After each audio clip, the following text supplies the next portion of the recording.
اللہ رب العزت نے جتنے احکامات نازل فرمائے وہ احکامات صرف مردوں کے لیے نہیں ہیں بلکہ وہ احکامات عورتوں کے لیے بھی ہیں، لیکن قرآن کریم میں اللہ تعالیٰ نے خطاب مردوں کو فرمایا۔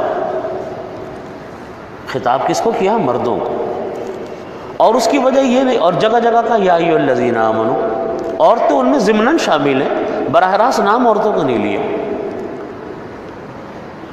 اور جیسے فرمایا یا ایھا الذین آمنو جیسے الفاظ استعمال کیے گئے، عورتیں ہیں مراد لیکن ان کے ضمن میں ہیں۔ اس میں اشارہ اس بات کی طرف ہے کہ عورتوں کے معاملات میں پردہ ضروری ہے، ستر ضروری ہے۔ عورتوں کا نام نہیں لیا، عورتوں کا سے براہ راست خطاب نہیں کیا، حالانکہ اللہ تعالیٰ کے لیے تو ساری ان کی بندیاں، اللہ کے لیے پردہ تھوڑی ہے، وہ تو ساری ان کی مخلوق ہے۔ لیکن تعلیم تو امت کو ہے نا، تعلیم تو انسانوں کو ہے۔ تو یہاں عورت کے معاملات میں پردہ پوشی، کہ ان کا نام نہ لو، ان کا ذکر نہ کرو، ان سے براہ راست مخاطب نہ ہو، اس میں اشارہ ہے کہ ان کے معاملات میں پردہ پوشی افضل ہے۔ اور اس میں عورت کا بھی کیا ہے؟ اکرام ہے، اس میں عورت کا بھی اعزاز ہے۔ میں نے جیسا پچھلے درس میں بھی یہ بات عرض کی تھی کہ یہ جو عورتوں کے اوپر پابندی ہے اور مردوں کے اوپر پابندی ہے کہ نامحرم آپس میں نہ ملیں، بعض لوگ اس بات کا پروپیگنڈا کرتے ہیں کہ یہ عورتوں کے ساتھ زیادتی ہے۔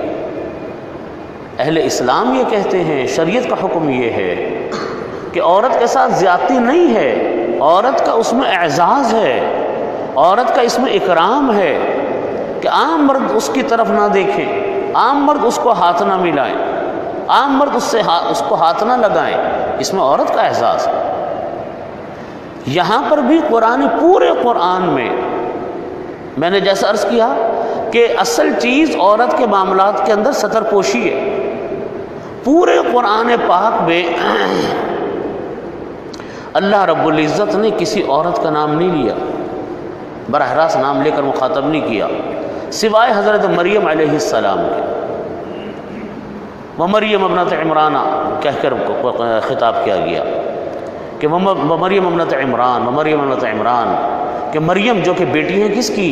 عمران کی۔ اور مریم علیہ السلام سے کون پیدا ہوئے؟ حضرت عیسیٰ علیہ السلام پیدا ہوئے، اور پیدا بھی بغیر باپ کے ہوئے، دنیا کے عام ضابطوں سے ہٹ کر۔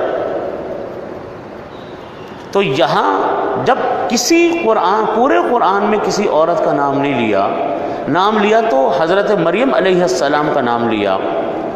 جن عورتوں کا نام آیا مردوں کی نسبت سے نام آیا، امرأت فرعون یوں نام آیا، فرعون کی بیوی، امرأت نوح کی بیوی، امرأت لوط علیہ السلام کی بیوی کے الفاظ سے تعبیر کیا، اور نام حضرت مریم علیہ السلام کا آیا۔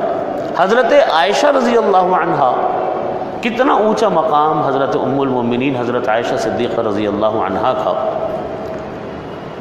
کہ نبی کریم صلی اللہ علیہ وسلم کی زوجہ محترمہ، پھر انتہا سے زیادہ جن سے نبی کریم صلی اللہ علیہ وسلم کو محبت تھی، وہ ان پر جب لوگوں نے بہتان ترازی کی تو اللہ رب العزت نے حضرت مریم علیہ السلام، حضرت عائشہ رضی اللہ عنہا کی براءت میں حضرت عائشہ رضی اللہ عنہا کی پاک دامنی کو بیان کرنے کے لیے بہت ساری آیاتیں نازل کی، لیکن نام نہیں لیا، حضرت عائشہ رضی اللہ عنہا کا نام نہیں لیا۔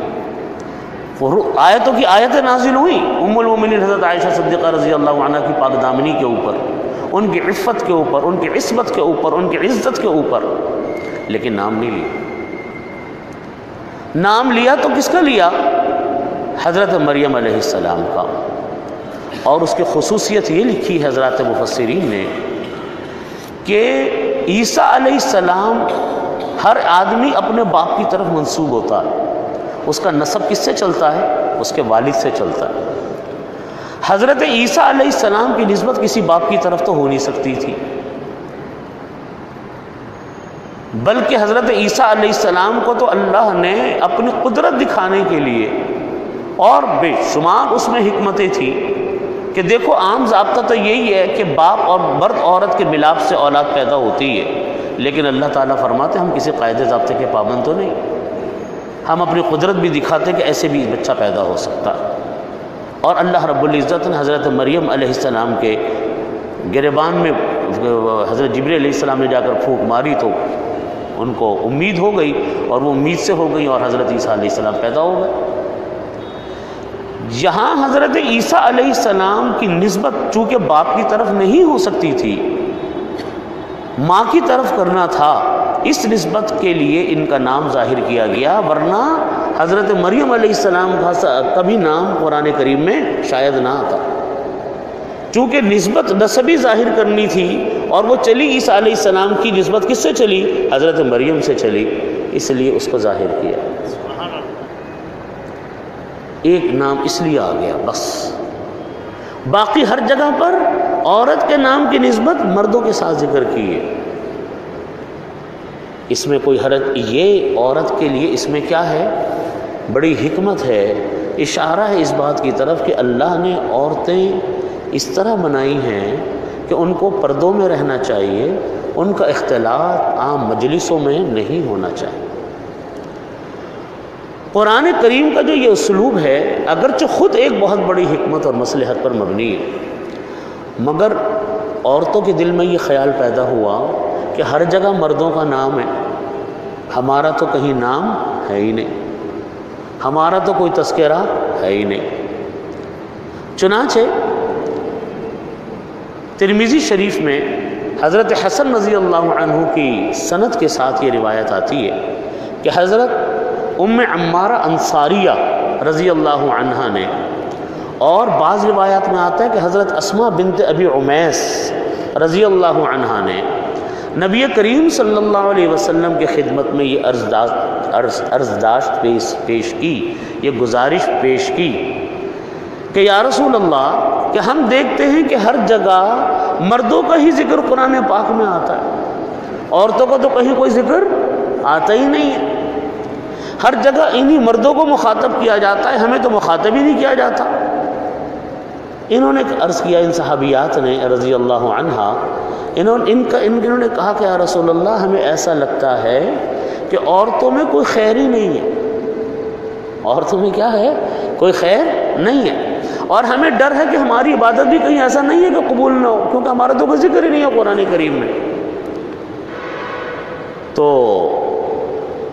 اس پر یہ آیات نازل ہوئی جس میں یہ بتایا گیا کہ عورتوں کی دل جوئی کی گئی، ان کے اعمال کی مقبولیت کا اللہ نے خاص طور پر نام لے کر ذکر کیا کہ جس طرح مرد ایک نیک کام کریں، عورتیں بھی نیک کام کرتی ہیں، تو ان کے بھی اللہ نے مغفرت کی ہے، ان کے لیے بھی اجر ثواب رکھا گیا۔ اور یہاں یہ بیان کیا گیا کہ اللہ تعالیٰ کے ہاں قبولیت کا معیار، اللہ کے ہاں فضیلت کا معیار اعمال ہیں۔ کیا ہیں؟ اعمال۔ اللہ تعالیٰ کی ہاں اطاعت ہے، اس میں مرد اور عورت کا کوئی امتیاز نہیں۔ ان اکرمکم عند اللہ اتقاکم، تم میں سب سے زیادہ باعزت، سب سے زیادہ مکرم اللہ کے نزدیک وہ لوگ ہیں جو تم میں سب سے زیادہ کون ہو؟ متقی پرہیزگار ہو۔ تو معیار کیا ہے؟ مرد عورت ہونا نہیں ہے، قبولیت کا معیار مذکر مؤنث نہیں ہے، قبولیت کا معیار اللہ کے نزدیک نیک اعمال کا ہونا ہے۔ ان کی دل جوئی کے لیے، ان کی اور خواتین کی کو تسلی دینے کے لیے اللہ رب العزت نے یہاں اتنی لمبی آیت بیان کی کہ ان المسلمین والمسلمات، مسلمان مرد، یہ ان آیات کا شان نزول ہے۔